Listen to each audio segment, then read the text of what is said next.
하나님의 말씀은 신약성경 요한계시록 20장 우리 11절에서 15절 말씀까지를 제가 봉독해 드리겠습니다.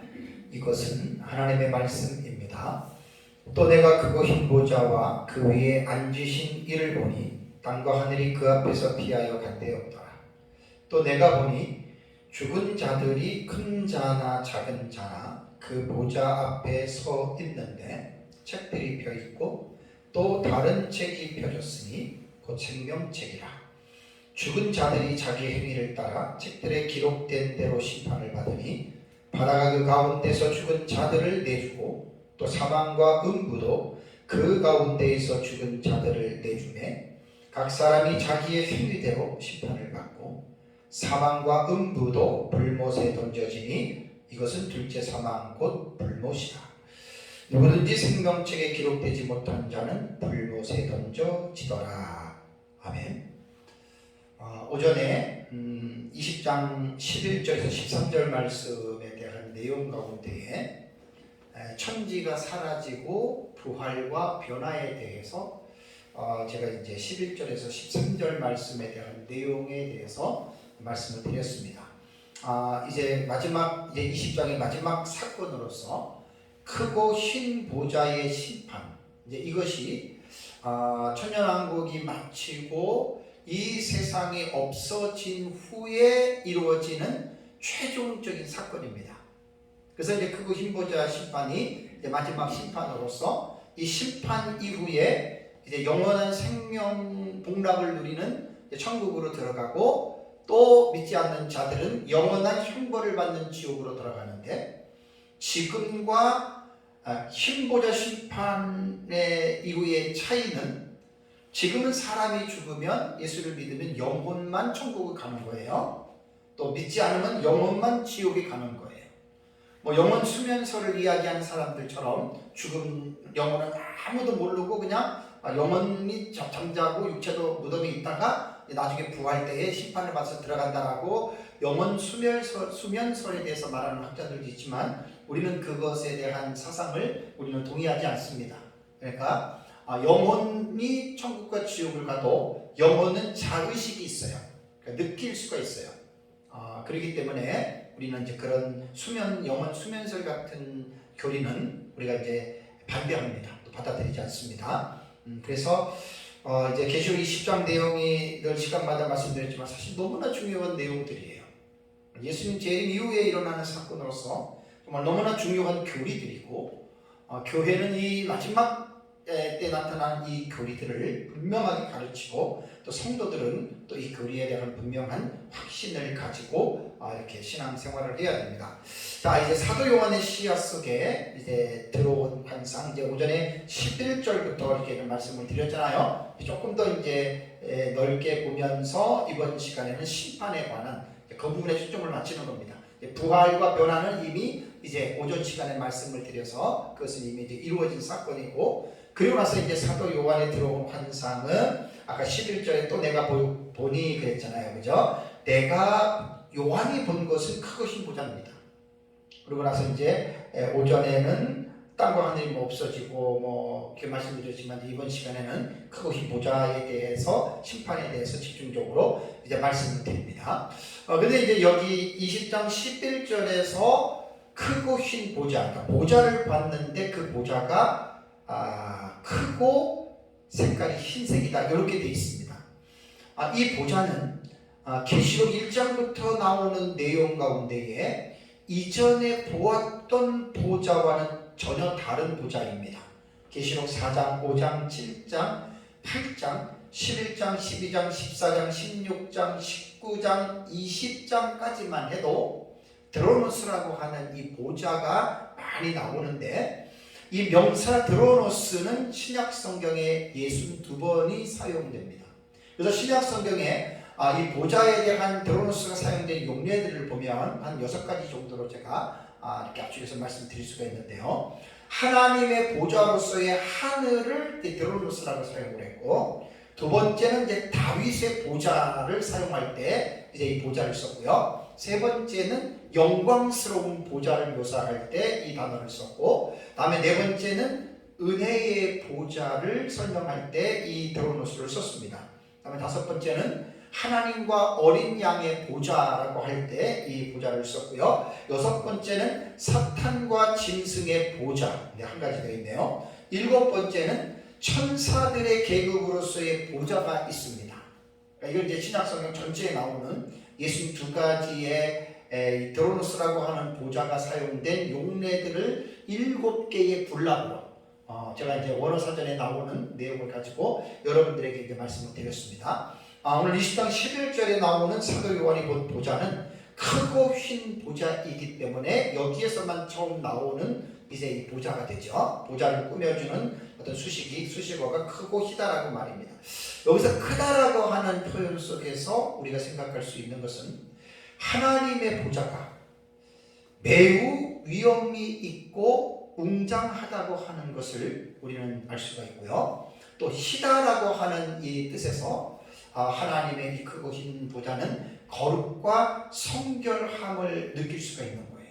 두 가지 의미에서. 그래서 크고 흰 보좌라고 하는 것은 그 위에 앉으신 존재의 권능과 영광, 그리고 그분의 거룩하신 순결성과 위엄성을 나타내는 거죠. 보좌를 이제 묘사하는 내용을 통해서요. 그래서 이제 이 크고 흰 보좌는 이제 뒤에 내용을 이제 말씀을 드리겠지만 영광스러운 보좌로서 영생과 영벌을 구별하고 또 각 사람이 그 행한 대로 상급을 받는 심판을 하는 보좌입니다. 자, 그렇다면 여기서 보좌에 앉으신 이가 누구일까요? 대략적으로 보좌에 앉으신 이에 대한 해석은 두 가지입니다. 하나는 성부 하나님이라고 이렇게 해석하는 학자들이 있습니다. 그러니까 크고 흰 보좌에 앉으신 이분은 하나님, 삼위 하나님 중에서 성부 하나님이라고 이렇게 말을 합니다. 주경 신학자들의 이 주석들을 보면 그냥 단순히 자기 생각을 가지고 성부다, 성자다, 성령이다 이렇게 말을 안 해요.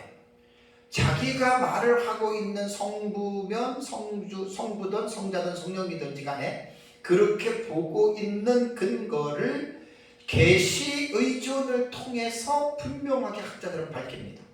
만약에 여기에 보좌에 앉으신 이가 누구다라고 말을 하면서 거기에 대한 근거를 성경으로서 뒷받침하지 않는다면 그것은 잘못된 거죠.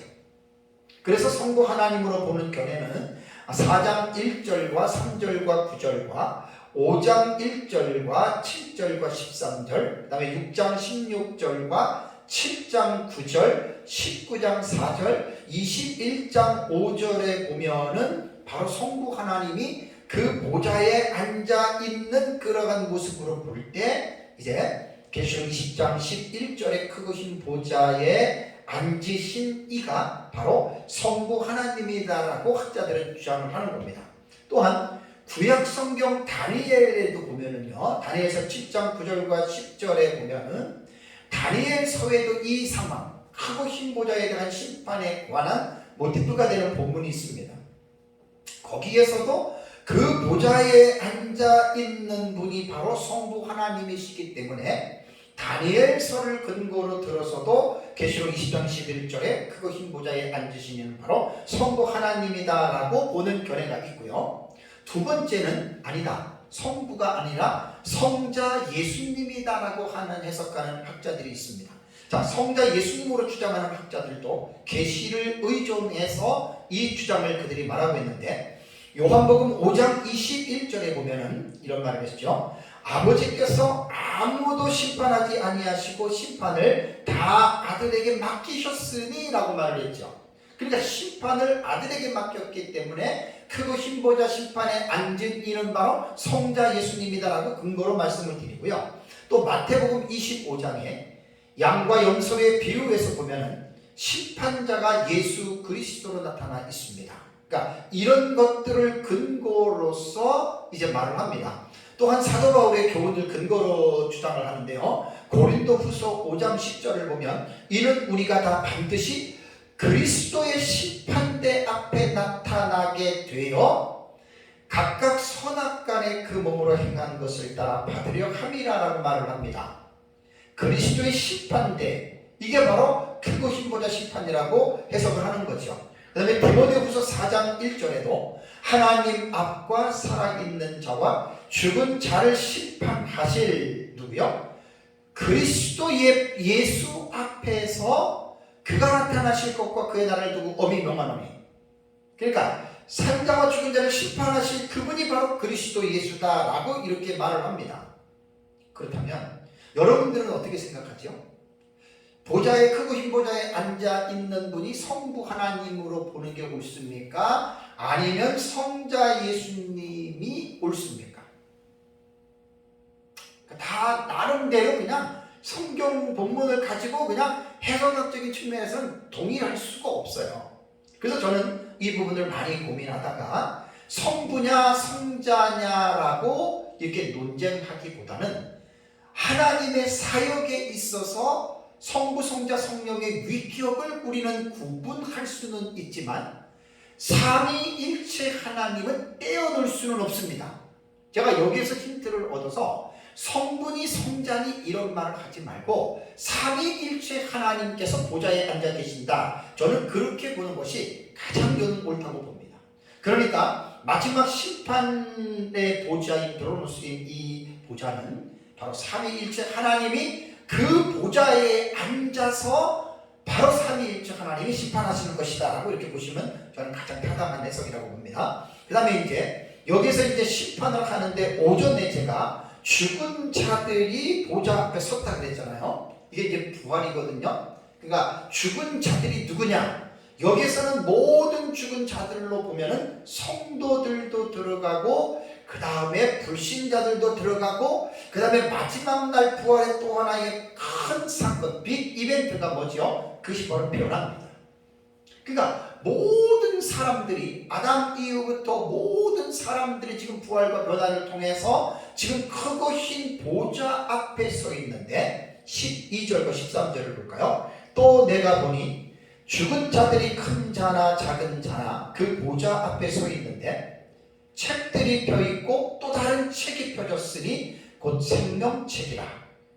죽은 자들이 자기 행위를 따라 책들에 기록된 대로 심판을 받으니 13절에 바다가 그 가운데서 죽은 자들을 내주고 또 사망과 음부도 그 가운데서 죽은 자들을 내주매 각 사람이 자기 행위대로 심판을 받고. 자, 12절과 13절은 같은 내용이 중복이 되어져 있습니다. 중복이 되어져 있어서 분명히 12절과 13절을 하나의 어떤 사건으로 딱 재정립을 하면 간단한데 이것이 반복이 되다 보니까 뭐 이만했다가 또 뒤에 이만하고 조금 읽는 사람들이 조금 혼란스러울 수가 있어요. 그래서 제가 12절과 13절을 하나의 한 문장으로서의 이 사건을 제가 재정리를 해서 말씀을 드리면 이런 내용입니다. 바다가 그 가운데서 죽은 자들을 내어주고 사망과 음부도 그 가운데서 죽은 자들을 내어줍니다. 그러면 죽은 자들이 부활해서 그 부활하는 사람들 중에서나 큰 자나 작은 자나 할 것 없이 모두가 다 그 보좌 앞에 서 있는 거예요. 여기서 이제 변화는 요한계시록에서는 침묵하지만 생존자들이 변화가 돼가지고 같이 서 있죠. 그러고 나서 이제 죽은 자들이 어떻게 되느냐, 그 보좌 앞에 서서 자기 행위를 따라서 책들에 기록된 대로 심판을 받습니다. 그 심판을 받는 보좌라는 말이에요. 자, 이 내용이거든요. 이게 이제 12절과 13절이 중복이 됐기 때문에 이런 12절 말했다가 또 13절에 나오고, 그래서 제가 한 문장으로 여러분들이 이해하기 쉽게끔 이제 재정리를 해서 순서적으로 여러분들에게 이제 말씀을 제가 드린 겁니다. 그래서 본문에 나오는 죽은 자들이란 오전에 말씀드린 대로 첫째 부활자들을 제외한 계시록 20장 4절에 나오는 두 부류의 순교자들 외에 그 나머지 죽은 자들이 바로 성도들과 불신자들을 말을 한다라고 말씀을 드렸습니다. 아담 이후에 죽은 모든 자들은 땅에 묻혔죠. 그리고 죽음 이후에 그들은 예수를 믿은 사람은 천국 가고 믿지 않는 사람은 영원히 지옥을 가 있다가 마지막 날에 이제 부활을 지키는 거예요. 그래서 이제 우리는 이 시기를 사람이 죽은 이후에 마지막 날 부활할 때까지를 신학적으로는 중간기 상태라고 합니다. 중간기 상태. 이것이 intermediate state라고 그래요. 중간기 상태. 이제 종말론에 보면 이 용어가 나옵니다. 그래서 이 중간기 상태의 개념은 바로 조금 전에 말씀드린 대로 영혼과 육체가 죽음 이후에 분리가 되어 있다가 마지막 날 부활하기 직전까지의 상태를 이제 중간기 상태다라고 이제 이렇게 말을 합니다. 그렇다면 이 죽은 자들의 부활의 출처는 13절을 볼까요? 13절에 보면 바다가, 장소가 바다예요. 그 가운데서 죽은 자들을 내어줍니다. 바다에서 죽은 사람들 바다가 내주고, 그 다음에 사망과 음부도 출처예요. 그 가운데서 죽은 자들을 내어준다라고 이렇게 말을 하고 있습니다. 바다와 사망과 음부가 그 가운데서 죽은 자들을 내어준다라고 말을 했는데, 바다와 사망과 음부에 대한 해석은 여러 가지가 있습니다. 근데 이 세 가지의 의미는 죽은 사람들, 어떻게 죽었는지는 몰라도 많은 사람들이 죽었잖아요. 이 죽은 사람들의 영역, 죽은 곳으로부터 말을 하는 것으로 보는 것이 여러분 가장 옳습니다. 그러니까 이미 죽음 이후에 육체가 묻혀져 있는 곳, 그곳으로 생각하면 가장 옳다는 이야기예요. 그래서 이제 영혼은 천국과 지옥에서 나오니까 죽은 곳은 또 이 세상의 영역이고, 거기서부터 이제 부활해서 영혼과 육체가 영생체로 연합을 합니다. 불신자들도 부활할 때 영생체입니다. 썩지 않습니다. 죽지 않습니다. 쇠하지 않습니다. 이 말은 뭐냐면 지옥불에 가서도 고통은 느끼지만 지옥에서 죽을 수가 없어요. 영원히 지옥에서 사는 거예요. 천국도 천국에서 병이 걸리거나 죽거나 그러지 않아요. 영원히 사는 거예요. 그게 바로 영생체가 가지고 있는 특징입니다. 자, 바다라고 말할 때 대부분 어떤 학자들은 매장되지 아니한 시신이 있는 곳으로 해석을 합니다.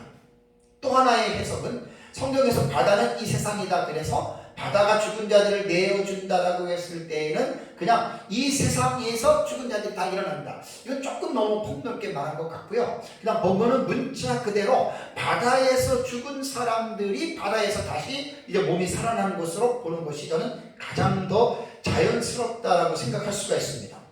하나님이 만드신 지구는 70%가 바다잖아요.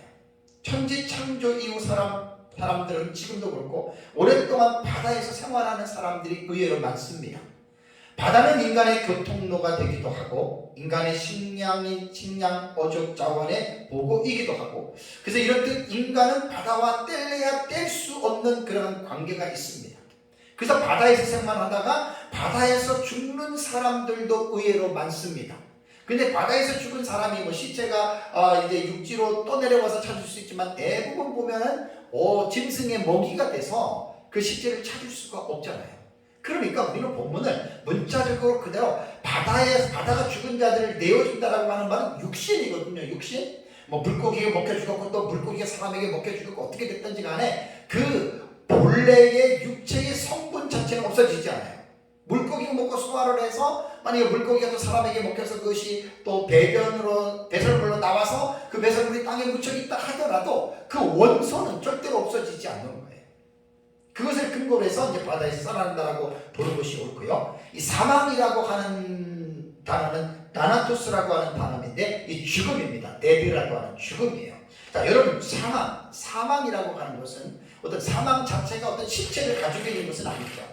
실체를 갖고 있는 것은 아닌데 이걸 좀 의인화를 시켜서 사망을 어떤 이렇게 좀 표현한 것 같은데, 사망은 죄의 결과고 죄의 형벌입니다.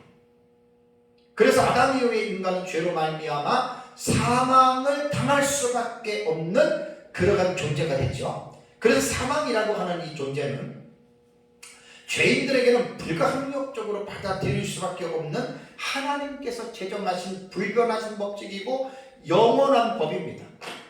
부활할 때까지는 영원한 법입니다. 그래서 죄인된 인간은 이 사망의 법을 벗어나지 못하고 사망의 권세에 굴복을 당하면서 살아야 되죠. 그래서 히브리서 9장 27절에는 한 번 죽는 것은 사람에게 정하신 것이요 라고 이렇게 표현하고 있습니다. 그래서 이 사망은 인간의 단순한 육체의 죽음만을 말하지 않고 영원한 죽음인 지옥의 형벌도 넓게 보면은 포함되어져 있다고 보면 됩니다. 그래서 인간이 죄를 범함으로 인해서 하나님께서 사망의 권세를 사단에게 부여했죠. 그래서 사단은 어두움의 권세를 가진 자로서 인간을 사망으로 이끌어가는 그러한 존재입니다. 그런데 신보자 심판이 일어날 때에는 사망의 왕노릇하며 사망을 주관했던 사탄이 어떻게 됐어요? 이미 심판을 받아서 사탄 자신도 심판을 받아서 지옥으로 떨어졌잖아요. 그러니까 더 이상 이제는 어떤 대상도 사람들을 사망의 법에서 구속할 수 있는 존재는 없습니다. 그래서 사망도 죽은 자들을 내어줄 수밖에 없는 거죠. 사망의 권세가 꽉 잡고 있었다면 그것도 이제 내어줄 수밖에 없다라고 하는 말이에요. 음부라고 하는 이 단어는 하데스라고 하는 단어입니다. 이 하데스라고 하는 단어는 죽은 자의 거처라고 하는 뜻인데, 음부에 대해서는 제가 계시록을 주에 설교할 때 하도 수도 없이 말씀을 드렸어요. 고전 헬라어의 용법, 72년권에서의 용례, 그 다음에 신약 성경에서의 용례를 많이 말씀을 드렸기 때문에 이번 시간에는 이런 것들은 제가 말하고 싶지는 않습니다. 다만 하데스라고 하는 이 단어는 죽은 자의 거처로 해석을 하는데, 이제 사람이 우리말의 사전을 찾아보세요. 그러면 음부라고 하는 뜻은 사람이 죽은 뒤에 그 혼이 가서 산다고 하는 세상. 그러면 여기서 음부라고 하는 말은요, 그냥 고대인들은 죽었어 그러면 그 사람이 천국 갔든 지옥 갔든지 간에 그 사람이 지금 음부에 있어 이렇게 얘기를 했다는 거예요. 우리는 그 음부가 두 가지잖아요. 죽은 이후에 가는 세상이 천국이 있고 지옥이 있잖아요. 그러니까 천국은 하나님의 나라는 예수 믿는 사람이고 믿지 않는 사람들은 지옥이잖아요. 그래서 이 하데스는 이제 그렇게 해석도 했고, 또 하나는 그냥 단순한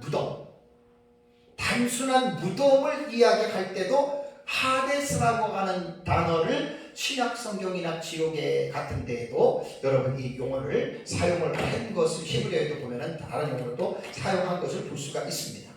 그런데 음부도 그 죽은 자들을 사망과 음부도 내어준다라고 말을 했잖아요. 자, 마지막 날 크고 힘보자 심판 시에는 이 세상에 태어났다가 어떤 연으로 어떻게 죽었는지는 모르지만 육체든 영혼이든지 간에 무덤이든 아니면 지옥이든지 간에 그 죽음 안에서 갇혀 있었던 사람들을 더 이상 붙잡아 놓고 있을 수 없다는 거예요. 왜 그러죠? 이것이 하나님의 절대적인 주권으로 하나님이 죽은 자들을 지금 살리는 거예요. 이게 부활이라고 하는 것은. 그래서 인간의 범죄 이후에 사망의 왕노릇하여 모든 죽은 자들을 지배하고 있던 그 사망의 권세가 부활이라는 하나님의 대역사 앞에서 이제는 그 권세가 사라져 버린 거예요. 거역을 할 수도 없는 거예요. 그것은 하나님의 일방적인 어떤 유한한 차원에서 인간이 범죄한 이후에 사망이 죄로 인해서 왕노릇하도록 하나님이 허락하신 것이죠. 이제 사탄이 심판을 받고 나서는 그 모든 것들이 끝났다 이제 그런 겁니다. 그래서 여기 이제 본문에서 말하는 대로 바다가 사망과 음부도 그 가운데서 죽은 자들을 내어줬다라고 하는 말은 그 죽은 자들이 이제 부활하는 죽었던 그 출처죠. 영혼으로 말한다면 천국과 지옥이고, 또 세상으로 말한다면 바다, 육지 이런 것들, 그런 곳에서 이제 결국 그 죽은 육체가 죽어 있었던 그곳으로부터 이제 하나님이 육체를 부활시킨다. 영혼도 이렇게 보시는 것이 가장 옳습니다. 자, 그렇다면 크고 흰 보좌 심판에 대한 이 부분이 12절 13절 아까 말씀을 드렸는데, 왜 마지막 날 모든 사람이 부활할까요? 무엇 때문에 부활할까요? 오늘 본문에서는 하나님의 마지막 심판을 받기 위해서 부활해야 됩니다. 영생체로서의 부활이에요. 그런데 이 심판을 보면은 각 사람을 행위대로 심판하신다라고 이렇게 말을 했습니다. 무엇대로 심판한다고요? 행위대로. 우리가 세상에서 행위는 자유입니다. 여러분들 마음대로 하고 싶은 대로 하세요. 반드시 그 행위에 심판이 있다라고 하는 사실은 결코 잊지들 마세요. 행위대로 심판합니다. 뒤에 하나하나 자세히 볼게요. 그래서 히브리서 9장 27절에도 한 번 죽어서 사람에게 정하신 것이요 죽어요. 그 후에는 애프터예요. 심판이 있으리니. 여러분들 세상 살면서 하고 싶은 거 마음대로 하고 사세요. 내가 하고 싶은 거 하고 산다고 인생은 끝나는 게 아니라 반드시 하나님의 심판이 있다. 반드시 하나님이 심판하실 것이다. 기억하세요. 심판에 대한 각인을 해야 됩니다. 너도 할 것 없이.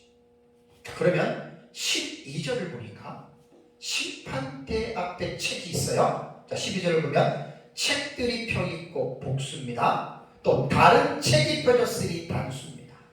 곧 생명책이라. 신보자 심판대 앞에 놓여있는 책은 크게 두 종류거든요. 책들과 생명책인데 책의 명칭은 무슨 책인지는 없어요. 명칭은 안 나오고 그냥 책들이라는 복수로만 표현하고 있는데 이 책들은 어떤 책을 말하는 거냐면 12절 하반절을 보시면 뭐라고 나와 있죠? 죽은 자들이 자기 행위를 따라. 행위입니다. 행위.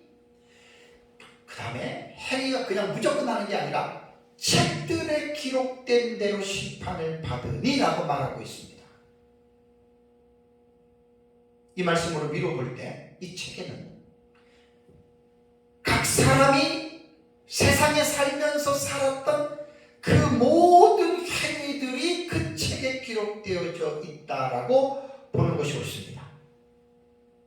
책들, 생명책은 나중에 좀 더 자세히 말씀을 드리고요. 본문의 내용은 그런 내용이고 다음에 생명책이 있어요. 자, 그거 흰보자 앞에는 또 뭐가 있죠? 책들 말고 또 다른 책이 펴져 있는데 생명책이다.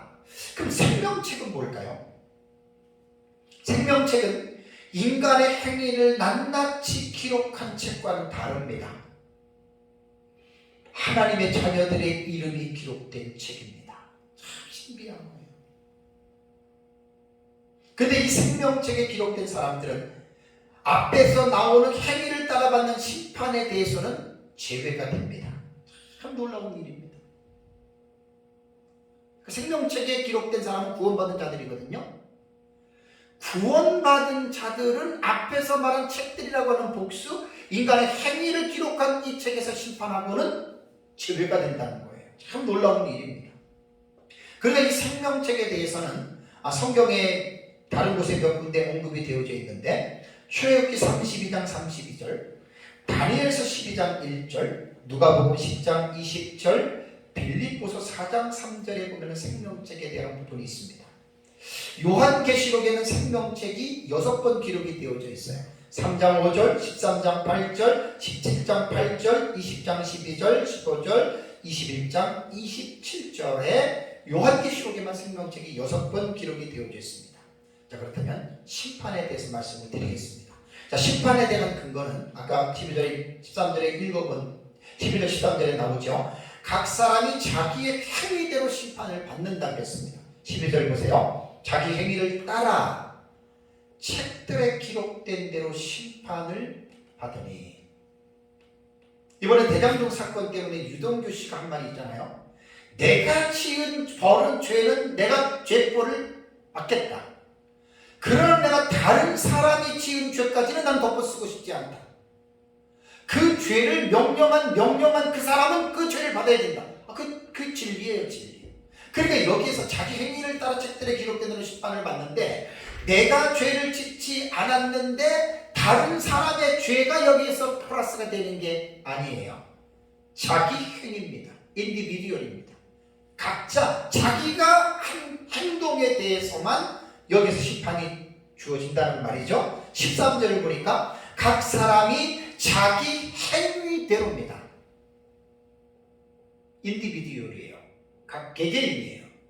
자기 행위대로 심판을 받는다. 그래서 심판의 기준은 각 사람의 자기 행위입니다. 성경에는 각 사람이 자기 행한 대로 심판을 받겠다고 하는 말씀이 종종 나와요. 예레미야 17장 10절을 보면 나 여호와는 심장을 살피며 폐부를 시험하고 각각 그의 행위와 그의 행실대로 보응하시나니. 구약 성경에도 예레미야를 통해서 하나님께서 각 사람의 자기 행위대로 심판하고 보응한다라고 말씀했고요. 로마서 2장 6절 8절에도 하나님께서 각 사람에게 그 행한 대로 보응하시되, 베드로전서 1장 17절에도 외모로 보시지 않고 각 사람의 행위대로 심판하시는 이를 너희가 아버지라 부른즉 너희가 나그네로 있을 때를 두려움으로 지내라. 여러분, 예수 믿고 구원받았다고 된 거 아니에요. 예수 믿고 구원받았다고 하나님의 자녀가 됐다고 자유롭다고 해가지고 자기 마음대로 사는 게 아니에요. 하나님을 아버지라고 부르는 사람들은 나그네로 있을 때, 이 세상을 살 때 두려움을 가지고 살아가세요. 예수 믿고 구원받았다고 끝난 게 아니에요. 구원받았다고 마음껏 자기 하고 싶은 대로 사는 게 아니에요. 하나님을 두려워하면서 사셔야 돼요. 계시록 2장 23절에도 또 내가 사망으로 그의 자녀를 죽이리니 모든 교회가 나는 사람의 뜻과 마음을 살피는 자인 줄 알지어다. 내가 너희 각 사람의 행위대로 갚아주리라. 성경이 많이 나옵니다. 이런 말씀들. 그래서 하나님께서는 신구약 성경에 명시하신 대로 인류 마지막 최후 심판대에서 각 사람의 행위대로 심판을 하신다라고 하는 것을 꼭 여러분 기억을 하셔야 됩니다. 성경을 보면 요한계시록에만 나오지만 마태복음에도 요 심판대가 나와요. 그것이 마태복음 25장 양과 염소의 비유가 바로 크고 힘보다 심판대를 말해주는 거예요. 그 성경을 전체적으로 연구를 하면 하나의 사건이 이제 여러 군데에서 이제 보완해서 설명하는 경우도 있고 같은 맥락에서 설명하는 경우도 있어요. 그래서 마태복음 25장 양과 염소의 비유가 바로 크고 힘보다 심판대를 또 다른 모습으로 클로즈업시켜서 묘사해 준다라고 보시면 됩니다. 그렇다면 이 심판의 대상은 누구인가? 자, 이 힘보다 심판은 모든 인류가 두 가지로 분리가 돼요. 갈라져요. 생명의 부활과 심판의 부활이 되는데 요한복음 5장 28절과 29절을 보세요. 요한복음 5장 28절과 29절을 보면 예수님이 이런 말씀을 했습니다. 이를 놀랍게 여기지 말라. 무덤 속에 있는 자가 다 그의 음성을 들을 때가 오나니. 29절에 선한 일을 행한 자는 생명의 부활로, 악한 일을 행한 자는 심판의 부활로 나오리라. 똑같은 부활입니다.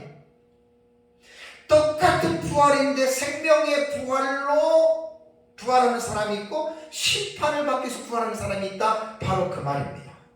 그래서 양과 염소의 비유가 오른쪽에는 양의 무리들, 왼편에는 염소의 무리들. 오른편은 생명의 부활, 왼편에는 심판의 부활을 말을 하고 있죠. 그렇다면 심판의 대상에 대해서 좀 더 자세하게 말씀을 드릴게요. 불신자들의 심판을 말씀을 드리겠습니다. 자, 불신자라고 하는 말은 예수 그리스도의 구속의 은혜를 거부하고 또 예수 그리스도의 십자가의 피를 믿지 않았기 때문에 그들이 죄를 용서받지 못했어요.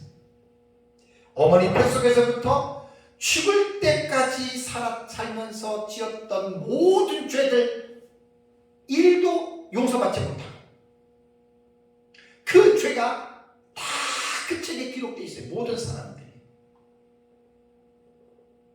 참 놀라운 일이죠. 인간은 망각의 존재이기 때문에 나이가 들면 자기 옛날에 거 기억 못해요. 근데 빼도 박도 못하는 게 크고 힘보다 심판대 앞에 있는 복수로 명시된 책들에는 낱낱이 다 기록이 되어 있습니다. 어거스틴이 참회록에서 어릴 때에 자기도 모르는 어릴 때에 자기도 모르게 어머니의 젖을 먹으면서 젖꼭지를 깨민 것까지도 회개했다 하잖아요. 그 죄의식이죠. 다 모든 사람들이 행위가 이제 기록이 되어져 있다라고 하는 거, 여러분 성경은 그걸 말하는 거예요. 뭐 세상 사람들은 죄를 지면서도 자기 죄 안 졌다 그래요. 자기는 참 대단한 의로운 자라고 그들은 이야기를 하죠. 이 크고 힘보다 심판 앞에서는 입이 10개라도 아니 1000개라도 유구무원의 상황에 처할 수밖에 없습니다. 불신자들은 딱 벌써 부활시켜가지고 하나님이 그 전에 이제 아무튼 영원히 지옥 가 있다가 말할 것도 없어요. 그냥 순순히 하나님의 심판을 받고 후회도 소용이 없는 거예요. 예, 심판 앞에서. 그러면 성도들의 심판이 좀 중요하기 때문에 성도들의 심판에 대해서 제가 좀 약간 말씀을 드릴게요. 그러니까 성도들의 심판은 첫째는 이런 내용입니다. 진짜냐 가짜냐를 구별을 합니다. 사실 성도들은 불신자와 같은 행위에 대한 심판은 없습니다. 이게 놀라운 기적입니다. 요거 끝나고 뒤에 말씀을 드릴게요. 다만 이 세상에서 교회를 다닌다고 구원을 받았다고 하는 사람들 가운데에 크고 힘보다 심판 앞에서는 그 사람이 진짜였는지 가짜였는지가 딱 갈라지는 거예요. 그래서 마태복음 25장 양과 염소의 비유 보면 나오죠. 왼편에 있는 자들이 자기 지옥 갈 사람들이잖아요. 심판로 부활했잖아요. 언제 우리가 주님 앞에서 주님 먹을 거 안 주고 병 들었을 때 돌아보지 않고 오겠을 때 안 가고 자기네들 안 했다 그러잖아요.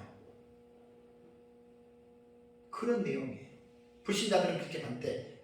성도들은 이러한 어떤 불신자들 같은 그 행위에 대한 심판을 받지 않는다 그랬어요. 그러니까 진짜냐 가짜냐. 그러니까 그 사람들은 뭡니까? 왼편에 있는 염소 같은 사람들은 이 세상에 있을 때 우리 다 주님 믿고 주님 따르고 예수 믿고 교회 다니고 목사하고 장로고 권사고 그런 사람들이에요. 그러니까 진짜냐 가짜냐가 딱 갈라지는 거예요. 그래서 로마서 14장 10절에도 내가 어찌하여 내 형제를 비판하느냐? 어찌하여 내 형제를 없이 여기느냐? 우리가 다 하나님의 심판대 앞에 서리라. 로마서 14장 10절에 나옵니다. 그러니까 항상 우리 그리스도인들은 하나님의 심판대를 기억하면서 사셔야 됩니다. 난 구원받았으니까 괜찮아? 그런 얘기를 하지 마세요. 진짜인지 가짜인지 어떻게 압니까? 성경을 보면 이런 말씀들이 많이 나옵니다. 로마서 2장 12절에도 무릇 율법이 없이 범죄한 자는 또한 율법 없이 망하고 무릇 율법이 있고 범죄한 자는 율법으로 말미암아 심판을 받으리라. 그러니까 자기가 구원받았다고 하는 사람들, 진짜라고 말하는 사람들 율법으로 심판을 받아요. 그래서 고린도후서 5장 10절에 사도 바울은 이는 우리가 다 반드시 그리스도의 심판대 앞에 나타나게 되어 각각 선악간에 그 몸으로 행한 것을 따라 받으려 합니다. 경각심을 주고 있잖아요. 그래서 성경은 가짜가 진짜의 무리에 들어와서 진짜 행세를 하고 있다라고 교훈하고 있습니다. 그래서 크고 힘보다 심판은 진짜라고 믿고 있었던 사람들, 말하는 사람들 가운데에 가짜를 골라내는 거예요. 크고 힘보다 심판이. 목사든 장로든 권사든 가짜들이 있다는 말이에요. 마태복음 7장 21절에 예수님이 말씀하셨습니다. 나더러 주여 주여 하는 자마다 다 천국에 들어갈 것이 아니다. 참 기가 막힌 말씀. 예수님이 한 말이에요. 마태복음 13장 47절과 50절에 보면은 세상 끝에도 이러하리라. 천사들이 와서 의인 중에서 악인을 갈라내어 풀무불에 던져 넣으리니 거기서 우리가 이를 갈리라. 의인 중에 악인을 골라내. 그러니까 세상에 살 때는 다 진짜야. 목사도 진짜고 다 진짜야. 크고 힘보다 심판되면서 딱 세퍼레이티드가 되잖아요. 딱 구별되잖아요. 그래서 마태복음 25장의 양과 염소의 비유, 달란트 비유 같은 것들이나 그런 것들을 교훈하고 있습니다.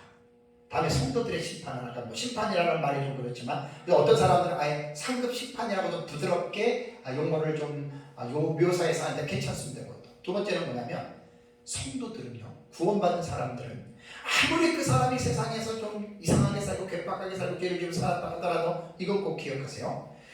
이 세상에 살면서 지었던 죄에 대한 심판은 없습니다. 그러니까 아까 말씀드린 대로 책들이라고 하는 복수에 각자가 자기 행위대로 심판을 받는다라고 하는 대상은 불신자들입니다. 모든 죄들이 그들은 용서를 받지 못했기 때문에 사람마다 다 그 책에 기록이 되어져 있어요. 근데 성도들은 그렇지 않아요. 왜 그럴까요? 성도들이라고 세상에 살면서 죄를 안 지었을까요?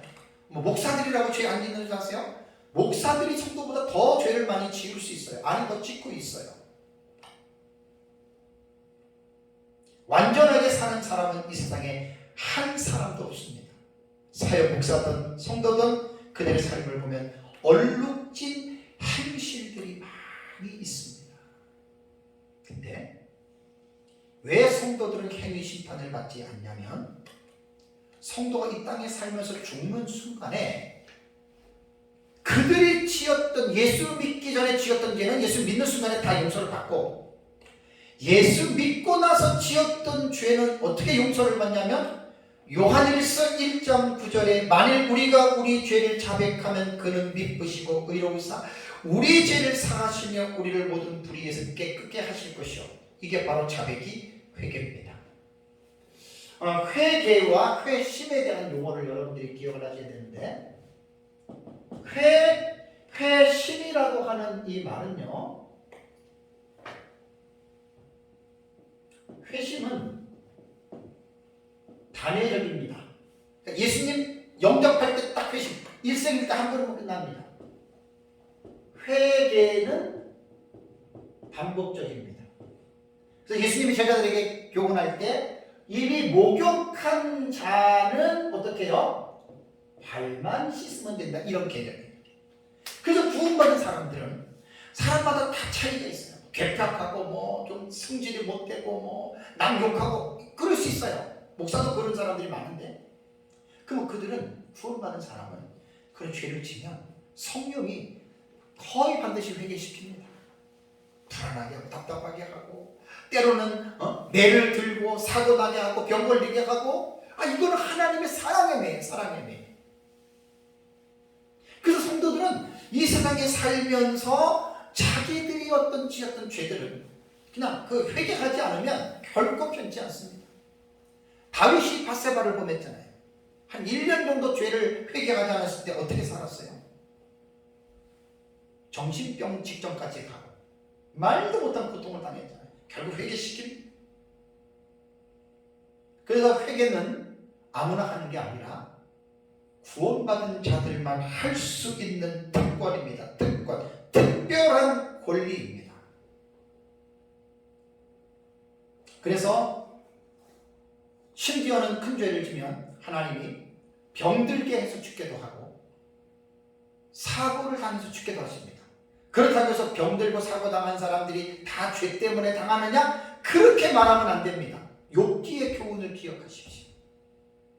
나이 들면 병들고 또 인간이 부주의하면 현대사회 속에서는 사고도 많이 납니다. 그렇게만 보면 안 됩니다. 또 하나 우리가 이제 조금 불명앙스러운 게 뭐냐면 알지도 못하고 부지중에 지은 죄들이 있어요. 이건 죄인지도 아닌지도 모르고 짓는 것들 꽤 많이 있습니다. 그럼 도대체 이건 어떻게 될까? 그거는요, 이 세상에서 죽는 순간에 부지중에 지은 거 내가 알지 못했던 거 하나님이 죽음을 통해서 깨끗하게 나는 정리하신다고 봅니다. 성경에 나옵니다. 그럼 왜 그러면 성도들에게는 왜 이런 특권이 주어지느냐? 예수님 때문입니다. 우리가 찬송 부를 때 주의 보혈 능력이 있도다 주의 피 믿으오 주의 보혈 능력이 있도다 매우 귀중한 피로다. 이 찬송을 왜 부르는 줄 아세요? 예수님의 보혈의 공로 때문에 우리가 죄를 용서받는 거예요. 내가 뭐 잘나고 내가 뭐 선행을 하고 내가 뭐 헌금을 많이 드렸다고 그 보상 때문에 죄를 용서받는 게 아니라 하나님의 아들이신 예수 그리스도께서 나의 죄를 대신해서 그분이 십자가에서 대신 저주를 받아 주셨기 때문에 과거의 죄든 현재의 죄든 미래의 죄든 우리는 그 모든 죄는 바로 예수 그리스도의 보혈의 그 피값으로 우리가 자백하고 믿음으로 말미암아 그 죄가 용서받는다는 거예요. 그래서 예수 믿는 사람들이 죄를 안 질 수 없고 많이 죄를 짓더라도 그 사람 죽으면 크고 보좌 심판 때에서는 행위 심판은 전혀 없어요. 이게 바로 우리가 받은 축복입니다. 누구 때문에? 예수님 때문입니다. 또 하나는 상급에 대한 보상이 있습니다. 자, 성도들에게는 이 세상에서 하나님의 나라를 위하여 헌신하며 살았던 삶에 대해서 하나님이 반드시 보상이 있다. 어떤 사람들은 이 상급, 상하면 이제 헬라어로 미스도스거든요. 그 상에 대해서 또 이제 막 지나치게 막 상을 하나님과 어떤 딜의 관계로 막 여러분들이 심으면 상을 주니까 막 이렇게 끌고 가는 것도 잘못이고, 어떤 사람들은 뭐 상이 뭔 상이냐, 예수 믿고 구원받으면 똑같은 상이지 그런 차별, 상급에 대한 차별이 없다는데 아닙니다. 차등이 있습니다. 잘 해야 됩니다. 어느 쪽으로 치우치면 안 되고 한쪽으로 밀어붙이면 성경을 잘못 보는 겁니다. 그래서 그 혹자는 상급 심판이라고 이야기를 하는데요. 심판은 조금 어울리지 않죠. 그냥 보상으로 보시면 됩니다. 자, 말라기 3장 16절에 보시면 그때 여호와를 경외하는 자들이 피차의 바람에 여호와께서 그것을 분명히 들으시고 여호와를 경외하는 자와 그 이름을 존중히 여기는 자를 위하여 여호와 앞에 있는 기념책에 기록하셨느니라 라는 말이 나옵니다. 여호와를 경외하는 자들, 그들이 말을 하고 하나님이 그걸 들으셨다는 거예요. 그리고 여호와를 경외하고 그 이름을 존중히 여기는 자를 위해서 하나님 앞에 기념책에 기록했는데, 그럼 이건 뭐냐? 어떤 사람들은 생명책이라고 하지만 저는 생명책이 아니고 저는 여기에서 하나님을 위해서 헌신하면서 살았던 그 아름다운 그 사람의 삶이 나는 이 여호와의 기념책에 나는 기록되어 있다라고 저는 그렇게 개인적으로 봅니다. 제가 목회를 32년을 했는데요. 성도들이라고 다 똑같이 않아요. 예수 믿는다고 다 똑같이 믿지 않습니다. 하나님의 나라와 교회를 위해서 충성하고 헌신하는 삶은 다 달라요. 어떤 성도들은 자신의 몸과 마음과 물질과 시간을 아끼지 아니하고 정말 교회를 위해서 충성하는 성도들이 있습니다. 어떤 성도들은 하나님은 안중에도 없고 오직 자기 자신만을 위해서 교회를 다니는 사람들도 있습니다. 똑같이 예수를 믿었다고 칩시다. 그러면 크고 흰보자 심판대에서 하나님이 똑같이 어떤 그 사람을 대우할 거, 물론 천국 가는 건 똑같아요. 여기서 이제 우리 성도들에게 주어지는 보상, 상급에 대한 부분들이 있습니다.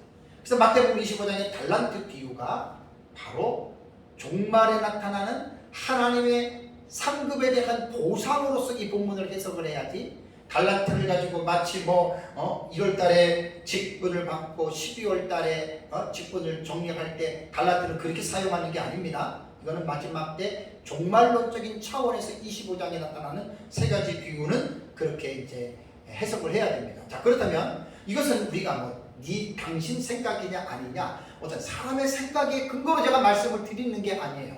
제가 여러분들에게 늘 강조하는 것이 뭐죠? 성경을 해석할 때 계시 의존 사색입니다.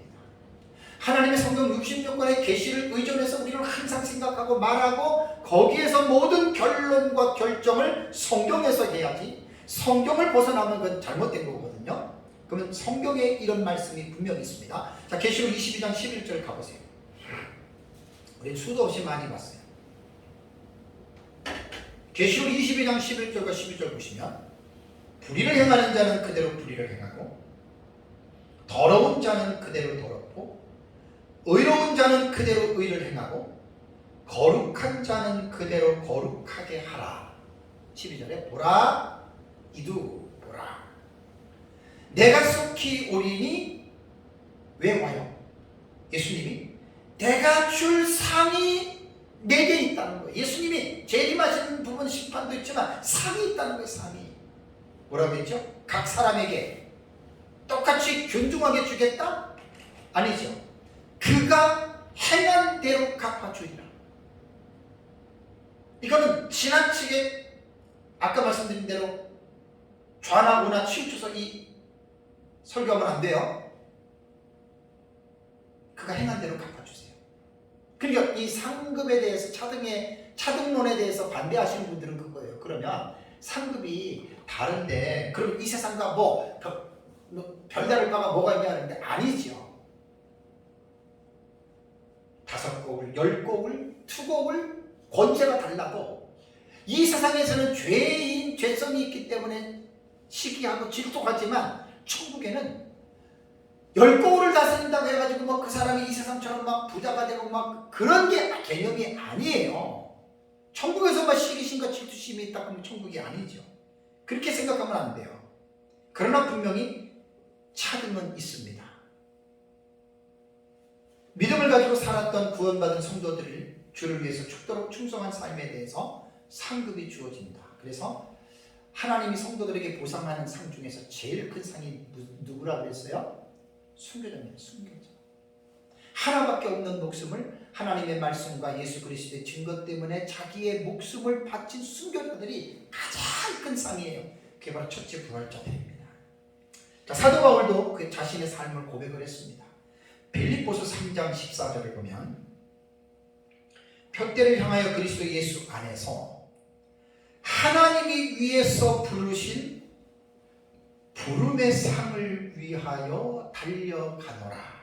바울의 고백이에요. 아까 고린도서 5장 10절 세 번째 지금 이 시간에 인용을 하는데 이는 우리가 다 반드시 그리스도 심판대 앞에 나타나게 되어 심판대 앞에 서요. 그 다음에 나오는 말이 각각 선악간의 그 몸으로 행한 것을 따라 받으려 함이라. 우리 성도들은 악한 일을 했어도 거기에 대한 페널티는 없어요. 이게 특권이고 하나님이 보상해 준다 그 말이에요. 그래서 상급 차등론을 말하시는 분들은 제가 지금 인용하는 이 텍스트를 잘 보셔야 됩니다. 물론 또 그분들도 다 학자들이기 때문에 나름대로 있지만 저는 그렇게 저는 받아들이지 않아요. 그래서 우리가 하나님의 나라를 위해서 또 그에 본된 교회를 위해서 우리가 충성하고 헌신하고 봉사할 때에는 분명히 하나님의 상이 있다라고 하는 것을 기억하셔야 됩니다. 고린도전서 15장 58절 그러므로 사랑하는 형제들아 견실하며 흔들리지 말고 항상 주의 일에 더욱 힘쓰는 자들이 되라. 이는 왜요?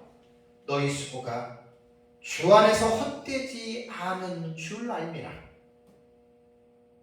여러분 우리가 신앙생활하면서 교회 생활하면서 우리가 헌신해요, 헌금 드려요, 봉사해요, 내 옥합을 깨뜨려요. 헛되지 않은 거예요. 그렇다고 하나님과 어떤 딜의 관계에서 자꾸만 성도들을 이런 식으로 몰아가는 것은 저는 설교자로서 합당하지 않다고 봅니다. 그래서 수고 헛되지 않기 때문에 성경은 이런 말씀들이 많은 거예요. 그래서 마태복음 10장 41절과 42절을 보면 선지자의 이름으로 선지자를 영접한 자, 예수님이 선지자의 상을 받는다. 의인의 이름으로 의인을 영접한 자는 의인의 상을 받는다. 또 누구든지 제자의 이름으로 작은 자 중 하나에게 냉수 한 그릇이라도 주는 자는 그 사람이 결탄코 상을 잃지 않을 것이다 라고 예수님이 말씀을 했습니다. 그래서 성도들이 크고 힘보자 심판대 앞에서는 우리는 행위 심판하고는 무관해도 하나님께서 이 땅에서 살면서 주를 위하여 헌신했던 그 아름다운 일들에 대해서 나는 하나님이 반드시 보상을 주고, 그래서 그 크고 힘보자 심판대에서 각 사람이 받은 상을 가지고 우리는 새 예루살렘 성에 들어가서 영원토록 우리는 누리면서 사는 거예요. 다음에 세 번째로 사망과 음부의 심판이 있습니다. 14절을 볼까요? 14절을 보면 사망과 음부도 불못에 던지니 이것은 둘째 사망 곧 불못이라. 참, 사망과 음부도 지옥에 떨어진다 그 말입니다. 아담과 하와가 에덴 동산에서 죄 범죄한 후에 죄인들에게 사망과 음부의 세력이 왕노릇을 했죠. 아마 이 사망과 음부는 아까 나나토스하고 하데스라고 제가 말씀을 드렸잖아요. 아마 의인화를 시켰을 것 같아요. 의인화를 시켰다면 이 존재가 바로 사단의 존재로 보면 됩니다. 왜냐하면 사망과 음부의 세력을 왕노릇한 게 누구냐면 마귀가 한 거거든요. 그렇게 보면 되는데 어쨌든 사망과 음부도 뭐 의인화를 했든지 간에 의인화를 했으면 사탄이 되는 거고 또 다른 의미가 있을 수도 있지 않습니까? 그러면 이제 그것도 결국은 불못으로 떨어진다 그 말입니다. 지옥에 대한 내용은 시간상 제가 원고에 있는데 그냥 넘어가겠습니다. 자, 그러면 이제 네 번째로 크고 힘보다 심판의 현장을 조금 더 자세히 클로즈업 시켜서 제가 이제 말씀을 드리겠습니다. 자, 여기 이제 오늘 계시록에 보면은 크고 힘보다 심판에 대한 본문의 말씀에서 심판에 대한 구체적인 내용이 기록되어 있지 않죠, 그죠? 구체적인 내용은 없어요. 다만 생명책에 기록되었느냐, 기록되어 있지 않느냐에 따라서 생명책에 운명이 있으면 영생, 기록되지 않았으면 영벌, 이렇게 나누죠, 그죠? 그런데 성경은 항상 전체 토탈 스크립트라예요. 전 성경이에요. 전체 성경을 볼 때 지금 내가 보고 있는 본문 텍스트 안에서 어떤 내용들이 생략이 되거나 축소가 돼서 기록될 수가 있어요. 근데 토탈 스크립트라 전 성경으로 볼 때에는 그 부분들이 다른 곳에서 언급할 수가 있거든요. 그래서 전체 성경을 우리가 봐야 되는 거예요.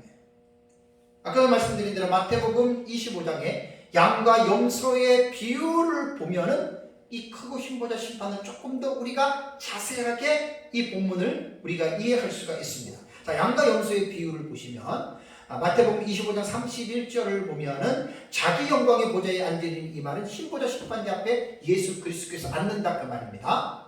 그 다음에 모든 사람들이 부활하여 두 분류로 갈라지지요. 양과 염소를 구분해요. 왼편이 염소 지옥, 오른편이 양 천국, 이렇게 됩니다. 오른편에 있는 양의 무리는 생명책에 기록된 자들이고 왼편에 있는 자는 생명책에 기록되지 않았지요. 그러면 심판의 기준이 뭐죠? 양과 염소에 비유해서는. 그래서 성경은 전체 성경을 봐야 되는 거예요. 양과 염소에 비유해서는 구원 심판의 기준이 뭐냐? 누가 천국 가고 누가 지옥 가느냐? 여기에는 믿음이라고 하는 용어는 하나도 안 나옵니다. 다만 삶의 정황, 6가지의 삶의 정황을 가지고 판단을 하죠. 줄일 때 마실 걸 줬어요. 줄일 때 먹을 걸 주고, 목마를 때 마실 것을 주고, 나그네 되었을 때 보호해주고, 헐벗었을 때 입혀주고, 병들었을 때 찾아보고, 옥에 갔을 때 찾아보고. 요렇게 한 사람들은 천국이고 요렇게 안 한 사람들은 지옥이라고 그 말이에요. 이것도 양과 염소의 비유에서는 중요한 핵심이 생략이 되어 있고, 또 계시록 20장 11절에서 15절에 나오는 크고 힘보다 심판에 대해서도 중요한 부분들이 누락되어 있는 거예요. 그래서 전 성경, 전체 성경으로 볼 때에는 그 부족한 부분들을 채울 수가 있고 잘못되었다고 생각하는 부분들이 교정될 수가 있거든요. 그러니까 우리는 요한계시록에서는 이렇게 양과 염소의 비유처럼 선한 행위 전혀 없습니다. 요한계시록에는 딱 기준이 뭐냐? 생명책이 기준이에요. 생명책에 오늘 본문을 보니까 거기 15절 보세요. 누구든지 생명책에 기록되지 못한 자는 불못에 던져진다. 결론만 얘기를 한 거예요. 요한계시록에서는 책들에 기록된 생명책. 그러니까 요한계시록에서만 볼 때에는 구원받은 사람과 구원받지 않은 사람이 어떠한 삶을 살았는지는 알 수 없지만 요한계시록은 오직 기준이 생명책이고 마태복음 25장 양과 염소는 똑같은 상황인데 선한 일을 했다, 하지 않았다, 그것만 지금 기록이 되어져 있는 거예요. 그래서 마태복음 25장의 양과 염소의 비유는 지극히 작은 자 하나에게 사랑을 실천한 자들이 천국 가는 거고 지극히 작은 자 한 사람에게 사랑을 실천하지 않은 사람은 지옥 간다, 이렇게 나오는 겁니다. 그런데 우리가 양과 염소의 비유에서 교훈하는 내용을 올바르게 이해하지 못하면 성경을 잘못 해석하는 오류에 빠집니다. 왜냐하면 양과 염소의 비유에서 교훈하시는 중요한 내용은 인류 마지막 힘보자 심판에서, 크고 힘보자 심판에서 모든 사람이 부활하여 영생과 영벌의 심판을 받는데 양과 염소의 비유에서는 행위라고 하는 사실로 이렇게 났기 때문에 행위 구원론자들이 이 본문을 보면은 물 만난 고기처럼 이 본문을 가지고 행위로 구원받는다라고 강조를 합니다. 그런데 제가 아까 말씀드린 대로 전 성경을 봐야 돼요. 한 본문만 보면 안 돼요. 전체적인 성경으로 볼 때에는 양과 염소의 비유에서 이 지극히 작은 자에게 선한 일을 행한 사람들은 무엇이 생각이 되냐면 선한 일을 하게끔 원동력이 된 게 뭐냐는 생각을 해야 돼요. 인간이 자기 노력, 자기의 공로로 선한 일을 했다고 할 것 같으면 구원자가 필요 없어요. 메시아가 필요 없어요. 우리 성경을 통해서 구원에 대한 진리를 우리가 배울 때에 인간은 전적으로 타락한 죄인이에요. 그러니까 인간은 자의적으로 선을 행할 수 없어요. 물론 양심의 기능으로 갈 수 있지만 그 양심도 사실 하나님이 주신 기관입니다. 그러니까 거듭난 사람은 거듭났기 때문에 영원히 주인이 사탄에서 성령으로 바뀌었어요. 그리고 거듭난 사람은 성령에 의해서 이 세상에서 지배를 받는 삶을 살아가고 있기 때문에 거듭난 사람들은 하나님이 원하는 선의 기준을 만족시킬 수는 없어도 선의 기준을 따라서 살아가게 됩니다. 바울은 그것도 하나님의 은혜라고 이제 말을 했죠. 그러니까 양과 염소의 비유는 행위 구원을 말하는 것이 아니에요. 선을 행해서 천국 갔다는 말이 아니라 이미 그 선을 행하는 지극히 작은 자 한 사람에게 그 선을 행한 사람들은 이미 그들은 예수 그리스도를 믿고 구원을 받았다라고 하는 것이 전제가 되어져 있어요. 저도 이 양과 염소의 비유 본문을 처음에 이거 깨닫기가 힘들어요. 아마 지금도 믿음으로 구원받는다라고 하는 강조하는 이 목사님들의 설교를 들어보면 이 본문 거의 꺼리낌이 있어서 설교 제대로 못합니다. 끼켜봤자 도덕과 윤리적인 설교, 이거 도덕과 윤리적인 내용이 아니에요. 그러니까 양과 염소의 비유는 뭐냐면 예수님을 믿고 구원받은 사람들 있죠. 그 사람들은 구원받았기 때문에 선을 행하는 거예요. 이렇게 본문을 봐야 되는데 구원받았기 때문에 선을 행한다는 묘사는 없잖아요. 그래서 어려운 거예요. 그래서 전체 성경 토타 스크립트라의 개념으로 볼 때에는 이것이 기본에 깔려있다. 바로 그 말입니다. 그래서 성경은 믿음과 행함을 결코 분리하지 않습니다. 한국교회 한 20, 30년부터 신학자들이나 목회자들이 한국교회 문제를 지적할 때 뭘 많이 지적한 줄 아세요? 믿음과 행함이 이원화가 되어 있다. 그럼 기독교는 정말 믿음 따로 행함 따로가 기독교냐? 아닙니다. 절대로 믿음과 행함은 분리할 수 없습니다. 믿음과 행함은 분리하는 건 잘못된 겁니다. 믿음 행함을 잘라가지고 믿음만 강조하고 막 믿으면 된다 이것도 잘못된 거고 또 행위 구원 문제는 유보적 행위로는 또 행위를 강조하다 보니까 믿음보다는 또 행위가 나타나는 이게 다 잘못된 겁니다. 여기에 대한 해답이 어딨냐면 야고보서에 나옵니다. 야고보서 2장 21절에 내가 보거니와 믿음이 그의 행함과 함께 일하고 행함으로 믿음이 온전하게 된다. 믿음과 행함은 구분하면 안 돼요. 칭의론자들 칭의 되면 다 끝난 것처럼 이야기를 하는데 그 참 하나만 하고 둘을 모르는 사람들이에요. 칭의된 자는 성화의 삶을 살아갑니다. 칭의와 성화는 구원론에서 우리가 논리적으로 구분할 수는 있어도 칭의된 자는 반드시 성화의 삶으로 나타나는 거예요. 이런 것들을 지금 3, 4년 전에 한국교회 간에 칭의에 대해서 엄청나게 논쟁이 많았잖아요. 나는 신학자들의 그 논점을 보면서 야 어떻게 저렇게 갖고 저걸 가지고 논쟁의 거리가 되냐. 야고보서를 이해를 못한 거예요. 믿음만 가지고 다 되는 게 아니에요. 행함만 가지고 다 되는 게 아니에요. 야고보 사도는 바로 행함과 믿음의 코퍼레이션이라고 그러죠. 협력. 함께 협력해야 돼요. 하나만 절대 강조 없는 칭의. 칭의에서 뭐가 다 끝나요. 끝나기는. 웃긴 사람들이 그런 사람들. 구원론이 개혁교회의 구원론에서 구원의 서정을 보통 9가지로 놓잖아요. 어느 것 하나 자르면 안 돼요.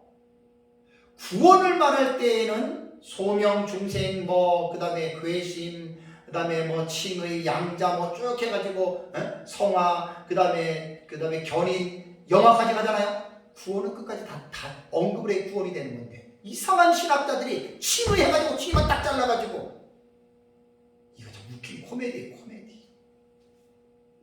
칭의와 성화를 왜 구분합니까? 칭의된 자는 반드시 성화의 삶을 살아가지. 신앙 신학자들 내가 그 뭐 논쟁하는 거 보면 너무너무 한심한 내용들이 너무 많았어요. 야, 이 사람들 참 웃긴 사람들. 진정한 믿음은 반드시 행함으로 나타납니다. 그래서 행함이 없는 믿음은 죽은 믿음이고 그 죽은 믿음이 너를 구원할 수 있겠느냐? 야고보 사도가 그걸 말합니다. 그래서 복음주의의 최대의 약점은 복음에 대한 믿음만 강조해요. 믿음만. 침이만 되면 끝났대. 이게 복음주의 최대의 약점이고 개혁주의는 그렇지 않습니다. 개혁신학은. 복음에 대한 믿음만 강조하는데 그치는 것이 아니라 믿는 자로서의 삶의 행함에 함께 강조하는 게 이게 개혁신학입니다. 그래서 복음주의 사상을 가지고 있는 설교자들의 설교를 들어보면 침이만 강조하고 거기서 끝내버려요. 마치 침이 되면 다 끝난 것처럼.